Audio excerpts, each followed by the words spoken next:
Mr. Chairman, I'd ask for a point of personal privilege to possibly go beyond the 3-minute rule. Is that acceptable or not?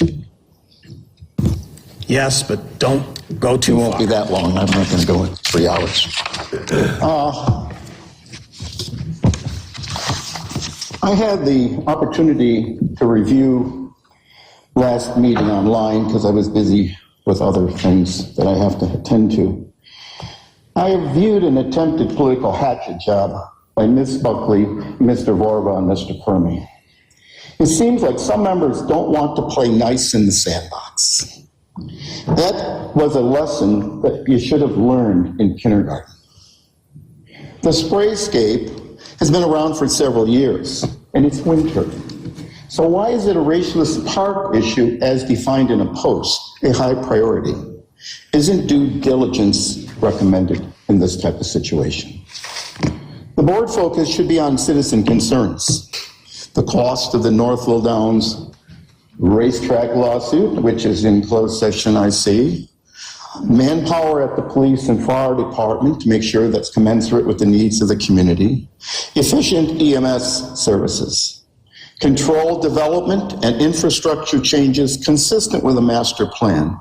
Cost control, and citizen input.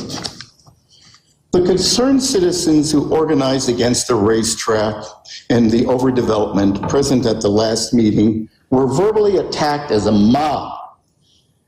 I suggest the presenter look up the meaning of the word and review his coursework on proper public engagement techniques in his law enforcement operations manual. I am sure his department has one.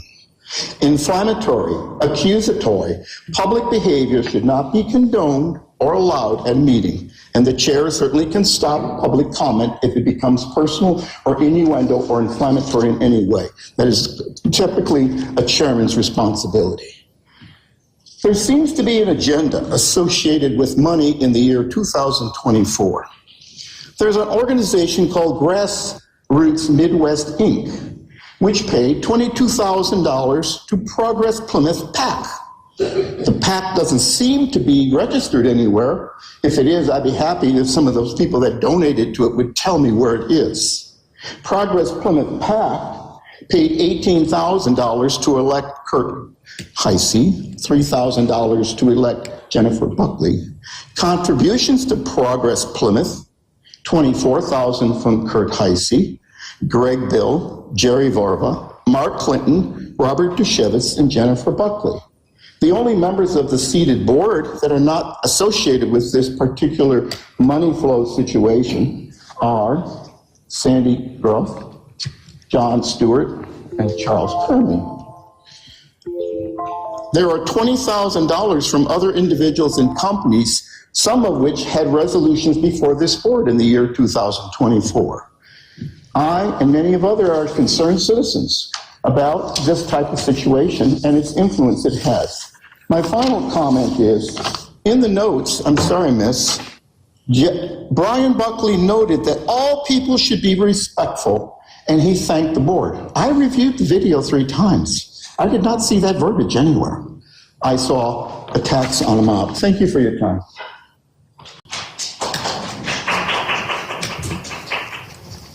You don't have any other place like these books by live isn't working. Oh, okay. You know, something you gotta hit. The live isn't working? Hold on. What do you mean, the live feed out onto the internet? On YouTube? Yeah. Let me go check it. Let me go check. Yeah. So let's just pause for a moment.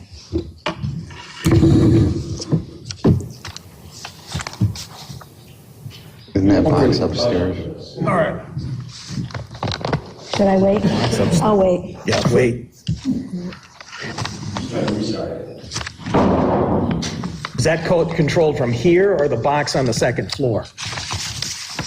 Is it controlled from that room or the box on the second floor? No, from that room. But it's still being recorded, and then we can take that feed and then and post it on the website. Oh, here's something from somebody says the public cannot watch from home. No one was recording the meeting. Yeah, it's being recorded. Okay. Should I sit down and wait?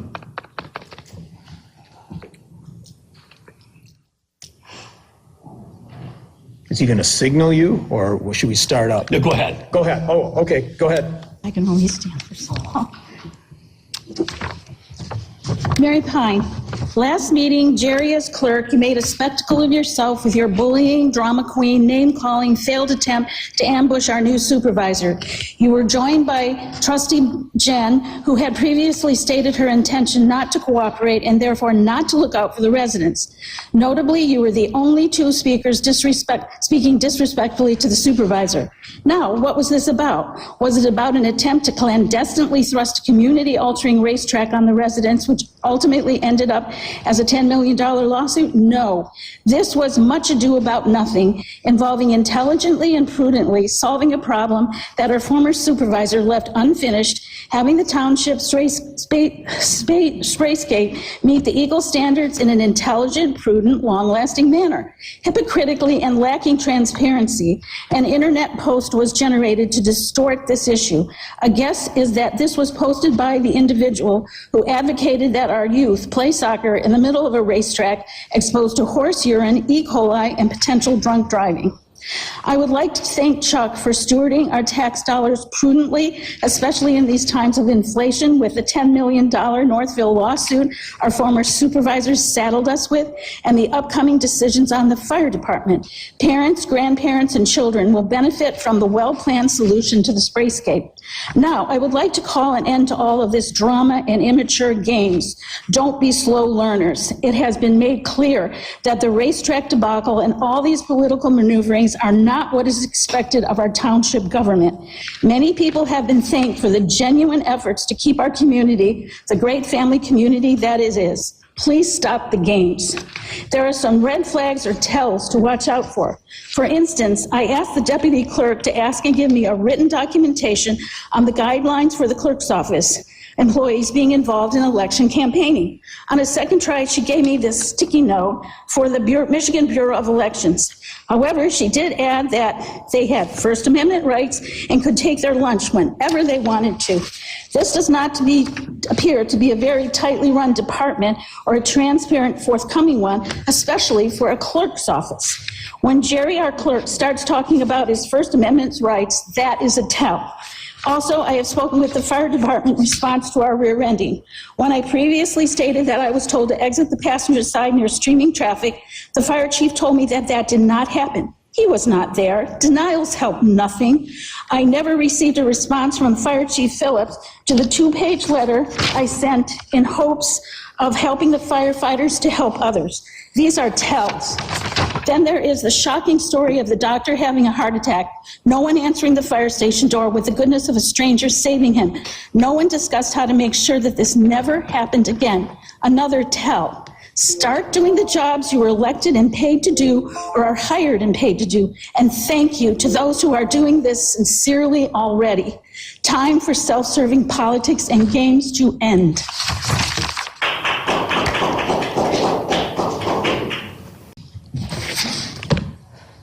I am partly to blame for the emphasis on data. I also talked to you guys a while ago about the hierarchy of data, information, knowledge, wisdom. Waving around sheets with numbers on them are just numbers. You have to have analysis to make that data into information. You have to have perspective to be able to take that information and have knowledge. And then if you have someone who's really good, has a lot of experience, multiple people preferably, you get to the point of having wisdom. The problem that I think we collectively have is that there are gaps in all the stuff we're looking at. Sandy knows a lot of stuff about some stuff. The chief knows stuff about some stuff. The union guys know some stuff about some stuff. HVA and the health department know some stuff about some stuff. The manufacturing guys in the community who live here know some stuff about some stuff. But the idea of figuring how you synthesize it is really the challenge. And I'm not sure how we do that, but you do have some holes. And that's kind of what we need to figure out collectively how to work on. Which I think is exactly why we talk about bringing in an expert to be able to tie those things together. Yeah. You know, for example, mutual aid this year, or in January, we gave 7 mutual aid times to Canton. They gave us 0. Canton has the department that is highly staffed, and has just hired some new people. Why is that? Why are they asking for 7? That's almost twice a week. Northville Township, 4 times given to them, 2 times given to us. And it's consistently happening, and I don't know why. So those are something we need to look at.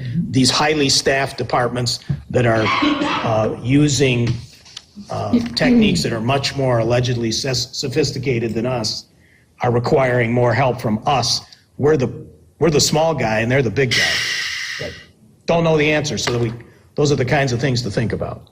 Anyone else? Okay. All right, so we're going to do closed session. Let's see.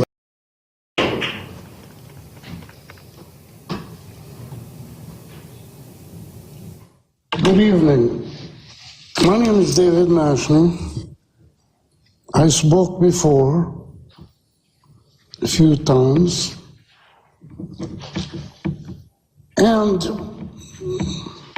second meeting I spoke, Mr. Heiss attacked me. He wanted me to stop within 20 seconds. And I told him off. People, this is America. I've been in this country, I'm in my 63rd year. I've been all over Europe at work, all over Asia, in many countries. This is the best country in the world. And we live in one of the best cities. And we don't respect each other. Shame on you guys. You're attacking the people that hired you. If you don't like what some people tell you, these are the people you gotta listen to. If you don't like them, you shouldn't be on the board. You should have respect. This is a shame to be in the best country in the world and act like little kids. Thank you.